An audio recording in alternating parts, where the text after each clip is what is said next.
Thank you for joining us today for a special CancerVax update. I'm Ryan Davies, CEO of CancerVax, and I wanted to go over some exciting developments as it relates to some important work that we're doing with a very deadly cancer that affects children called Ewing Sarcoma. Joining us today is a recent cancer survivor and happens to be our Chief Marketing Officer and a good friend, Byron Elton. Hey, Ryan, delighted to be here and share with the folks the exciting work we're doing and the progress that we've made. Byron, when we started this work with UCLA, one of our early developments was around Ewing sarcoma. We felt it was really important to focus one of our programs, at least, on children's cancer. This is a deadly disease. It was interesting. The team at UCLA zeroed right in on the use of immunotherapy specific to this children's cancer. Yeah, and it's become an important part of our pipeline. We have 3 programs, 3 pipelines, and this is one of those, and it's very important to us. So can you, in layman's term, explain to the people exactly what Ewing sarcoma is and why it's so deadly and why it's so devastating to these families? All of us have images in our mind. We've seen pictures of children suffering from cancer. And Ewing sarcoma is one of those cancers. It affects children and adolescents. And essentially, it's a soft tissue, but mainly a bone disease that affects children. And it's very deadly. The mortality rate is very high. In fact, Byron, you were there. We were at UCLA not too long ago, sitting in a boardroom, and one of our team members happens to run the Cancer Institute at UCLA. And he was talking to us about just how deadly this disease is. It's bad if you get it once. If you treat it properly and it goes into remission or you think you've cured it, but if it comes back, the mortality rate is close to 100%. Very scary. Well, thank you for that. The need is so great for better treatments. As you know, the science is pretty complex. Yeah, it's exciting because when we talk to the team at UCLA, they're constantly talking to us about how each new development creates hope for a new day, hope for better options, especially when it comes to children. I find really interesting, too, is not only are they doing this extraordinary research, these are doctors on the front lines dealing with cancer patients every day. We're talking about MD, PhDs, right? So these are guys who spend time in the lab doing hardcore research and development and managing teams who are doing R&D. But these are also guys who are in the clinic actually treating children. It's not just that, dealing with the families. Yeah. Because when every child gets cancer, it's not just the child, which is the main priority, but it's the families. And it also affects the doctors. Imagine being a cancer doctor dealing with a child who has cancer. That's tough stuff. And having to explain that to their parents. So tell us what the current treatment options are so that people can understand what these families are going through. You have 3 main treatments right now for cancer. One is chemotherapy treatment, one is radiation therapy, another is surgery. With Ewing sarcoma, because it's a bone disease, you have this 4th option. It's in the surgery category, but it's a bone marrow transplant. In fact, referencing back to probably 2 meetings ago when we were in UCLA, Byron, one of our team members had to leave prematurely because he was on call. And he said, listen, I've got to leave to do an emergency bone marrow transplant to help a child who's suffering from Ewing sarcoma. What a painful experience, right? And we're hoping to change that. We're hoping to have something more effective, but something that's less invasive. The whole field of immunotherapy, which makes so much sense to me, right? You're utilizing the body's defense systems to help cure itself, holds such incredible promise, and the UCLA folks agree with that. We talk about CancerVax, developing better ways to treat cancer. Talk a little bit about how our approach is different than the current technologies. You nailed what immunotherapy is. What we're doing in the immunotherapy field is essentially informing the body's own immune system to fight cancer. On the front part of our development, our R&D, is developing markers. We call them biomarkers, but markers that cancer tumors have that healthy cells don't have. And once we understand that, we can develop an antigen and we can deliver that antigen to the body.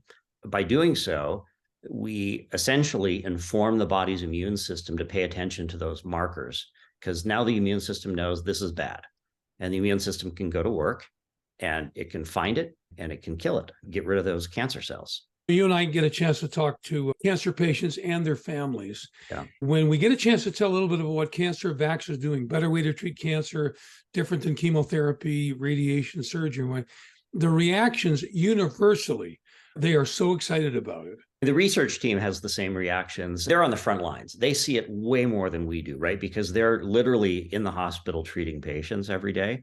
Byron, I probably get 2 or 3 emails a week from families who find out about CancerVax and they say, listen, my child is suffering from Ewing sarcoma. Can we participate in something? Yeah. We're too early for that. We're not super far away, but we're still too early for that. But even on our end, receiving those emails tugs at my heartstrings. Researchers, they really are on the front lines. They're in the hospital treating these children every day.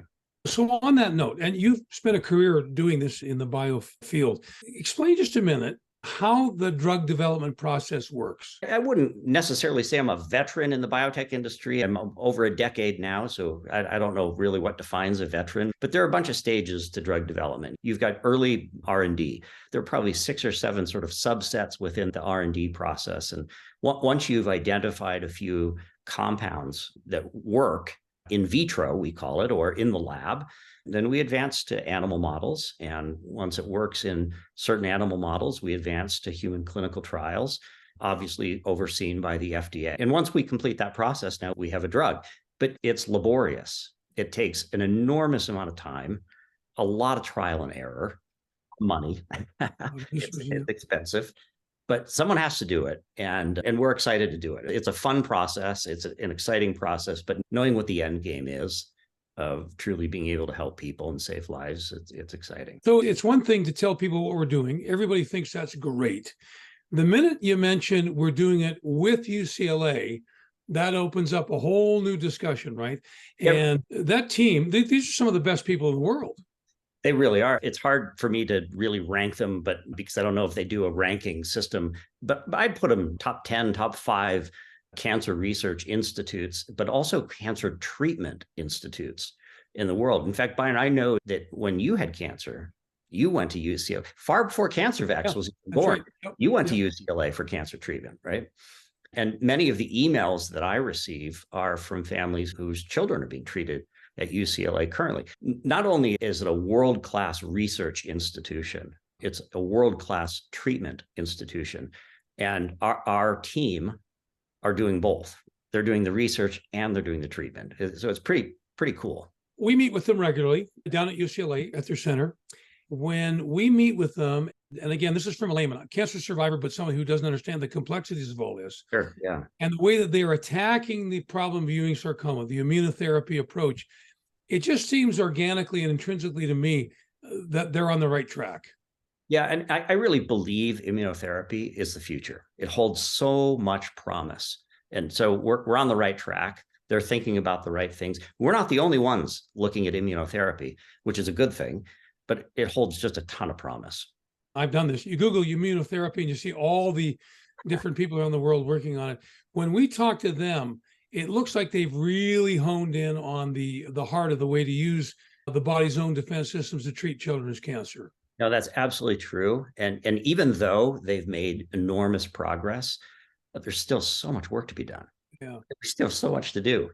That's right. So our mission is pretty clear. So we say, what are you trying to do?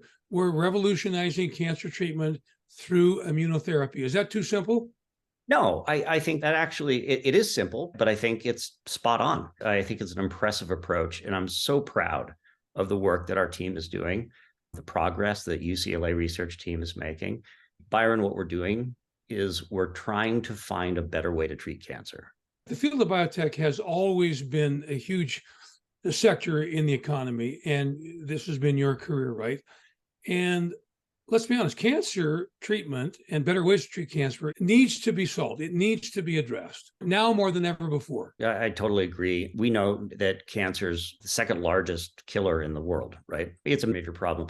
And really, our goal is simple. We want to develop a better way to treat cancer, and we want to be one of the leaders in these immunotherapy treatment options. Great institutions all over the world taking a whack at this thing. And I get asked this all the time. Why is what we're doing so important? And why should people care? It's pretty simple. Immunotherapy, what CancerVax is doing, is the future of cancer development.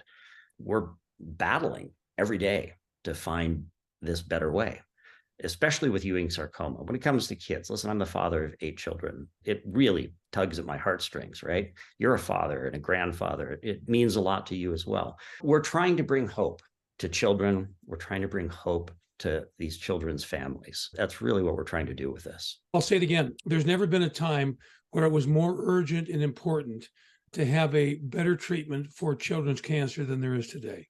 Yeah, I agree. Byron, it's been fun to talk to you about this tonight. For anybody who's watching, if you want to learn more, visit us at CancerVax.com, our website. We have a lot of information there. You can learn more of what we're doing. And if you want to get involved, how you can get involved. CancerVax, that's CancerVax.com. A lot of great information there. So Ryan, let's wrap this up.